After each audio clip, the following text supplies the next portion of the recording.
अगर आप अपने जीवन में रुकी हुई किस्मत को फिर से चलाना चाहते हैं, अगर आप भगवान की विशेष कृपा पाना चाहते हैं, तो यह वीडियो आपके लिए ही है। नमस्कार प्यारे भक्तों, आज से मेरे YouTube चैनल पर शुरू हो रही है एक अत्यंत पावन और चमत्कारी कथा श्रृंखला श्री श्याम पे माघ मास अध्याय नंबर 1। कहा जाता है कि माघ मास में की गई एक छोटी सी भक्ति पूरे वर्ष के पुण्य के बराबर फल देती है। अगर आपके जीवन में भी परेशानियां हैं, मन अशांत रहता है या कोई मनोकामना अधूरी है, तो इस कथा को श्रद्धा के साथ अंत तक जरूर सुनिएगा।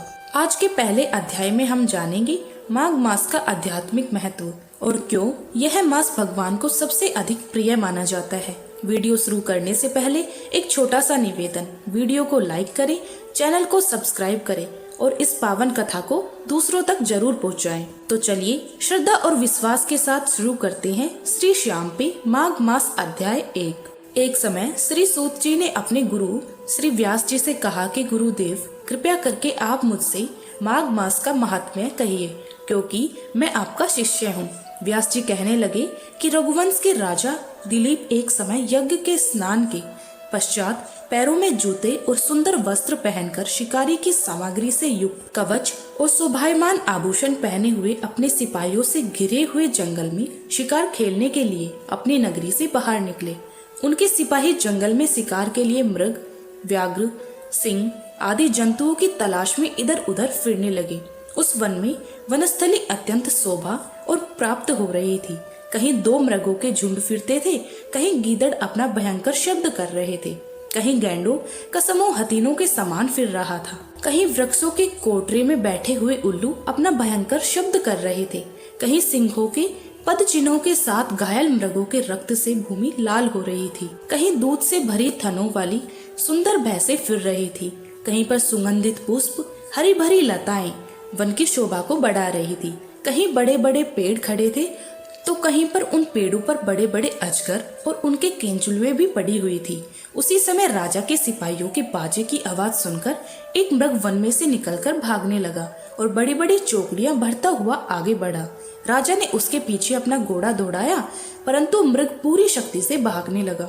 मृग कांटेदार वृक्षों के एक जंगल में घुसा और राजा ने भी उसे पीछे वन में प्रवेश किया, परंतु दूर जाकर मृग राजा की दृष्टि से ओझल होकर निकल गया। राजा निर्जन वन में अपने सैनिकों सहित प्यास के मारे अति दुखी हो गया। दोपहर के समय अधिक मार्ग चलने से सैनिक थक गए और घोड़े रुक गए।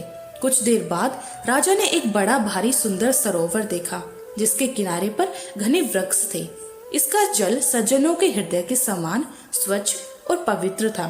सरोवर का जल लहरों से बड़ा सुंदर लगता था। जल में अनेक प्रकार के जल जंतु, मछलियां आदि स्वच्छंदता से इधर उधर फिर रही थी। दुष्टों के समान निर्दय चित्त वाले मगरमच्छ भी थे।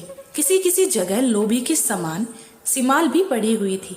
जैसे विपत्ति में पड़े हुए लोगों को दुखों के हरने वाली दानी पुरुष के समान यह सरोवर अपने जल को सबको सुखी करता था। जैसे मेघ चातक के दुख को हरता है, इस सरोवर को देखकर राजा की थकावट दूर हो गई थी। रात्रि को राजा ने वहीं विश्राम किया और सैनिक पहरा देने लगे और चारों तरफ फैल गई।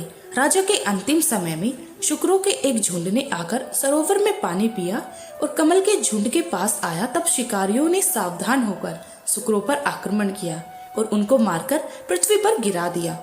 उस समय सब शिकारी कोलाहल करते हुए बड़ी प्रसन्नता के साथ राजा के पास गए और राजा प्रभात हुआ देखकर उनके साथ ही अपनी नगरी की तरफ चल पड़ा, जिसका शरीर तपस्या और नियमों के कारण बिल्कुल सूख गया था, जो मृग छाला और वक्कल पहने हुए थे और नख, रोम तथा केश धारण किए हुए थे। राजा ने ऐसे घोर तपस्वी को देखकर बड़े आश्चर्य से उनको प्रणाम किया और हाथ जोड़कर खड़ा हो गया। तपस्वी ने राजा से कहा कि हे राजन, इस पुण्य शुभ माघ में इस सरोवर को छोड़कर तुम यहाँ से क्यों जाने की इच्छा करते हो? तब राजा कहने लगा कि महात्मन, मैं तो माघ मास में स्नान के फल को कुछ भी नहीं जानता। कृपया करके आप विस्तार पूर्वक मुझको बतलाइए। इस प्रकार आज हमने माघ मास की पावन कथा का प्रथम अध्याय सुना। माघ मास का हर दिन अत्यंत पुण्य देने वाला होता है।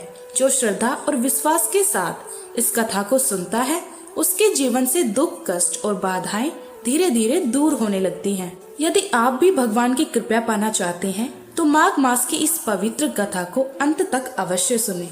अगले अध्याय में कथा और भी रोचक और पुण्य फल देने वाली होगी।